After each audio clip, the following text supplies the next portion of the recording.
Morning guys, Shannon here from SP88 today. Got this key and it's for a Mercedes E-Class. Quite a nice car, and the customer needs the Apple CarPlay fitted. So just follow me and look how it's done. I mean, if you got an E-Class, you might want to do it as well, because you might have a sat nav and it's just a bit old school. And if you can have the CarPlay, it just makes life easier, right? So yeah. Those British people is built largely on Checking out, no faults on the dash, it's all clear. So get the radio out and put the CarPlay in behind it. It's a matter of, this is the CarPlay box.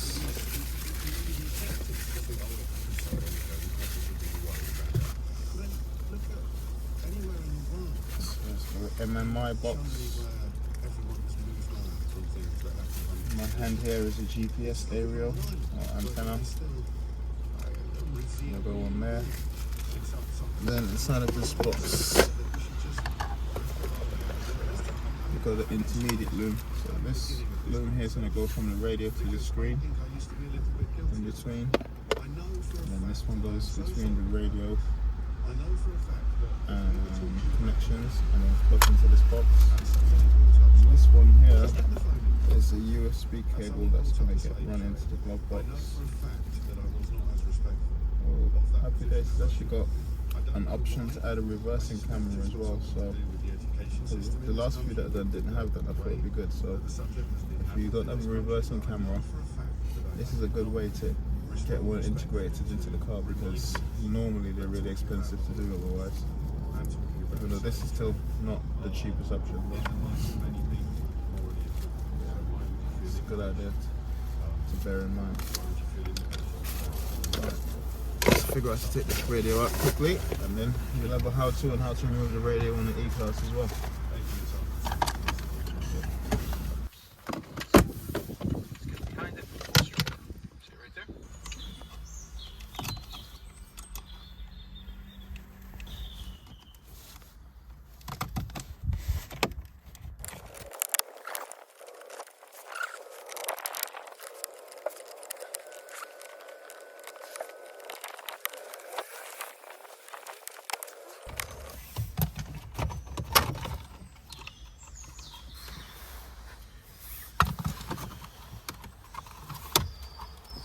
There's two screws at the top here now.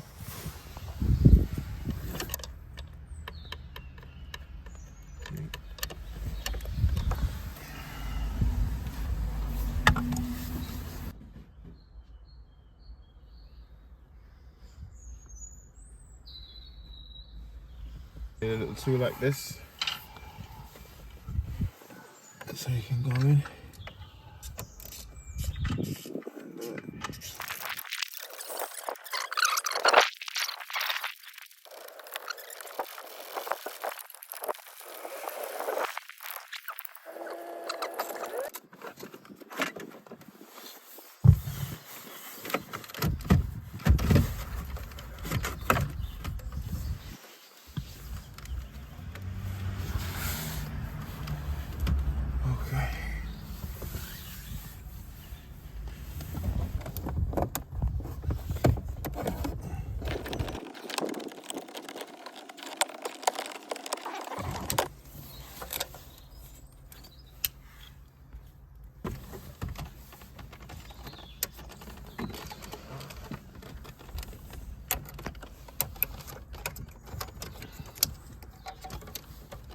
So that's the first bit.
Look at that dashboard, it's tripping.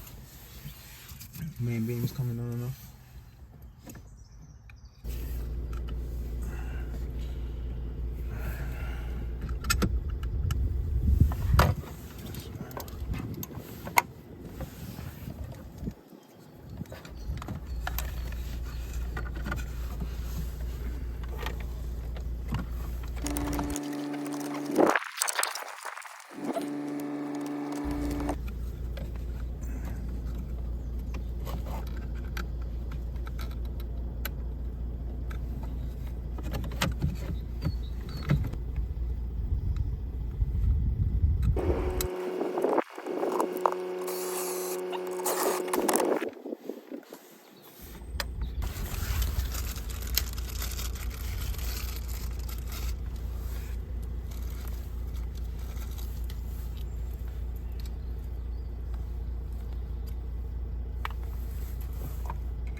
Number 1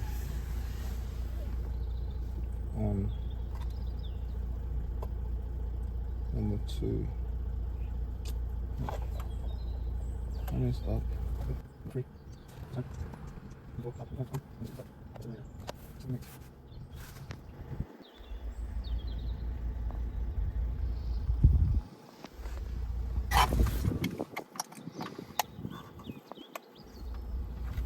Turn it off and on again, please.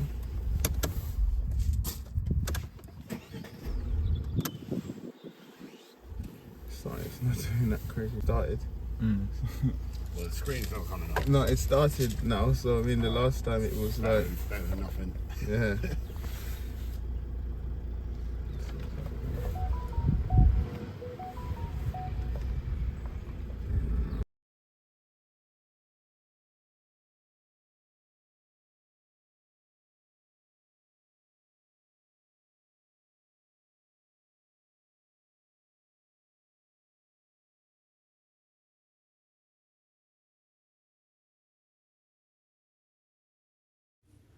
So, after installing the MMI box, the screen stayed blank.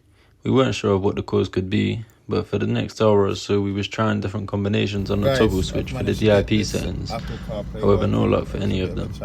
We asked the customer to contact the supplier, however he didn't have a phone number online, so we sent an email with a video of how we set up the screen. He told us that the LVDS cable needed to be plugged into the back of the radio instead of the screen, which was unclear in the instructions, but it's good to know now for future reference. Plug that in there and then plug the other cable into the back of the radio. It should have been a really quick, simple install, but because of the instructions not being correct, I'm here 2 hours later, so win some, you lose some. Hope this will help you guys in the future.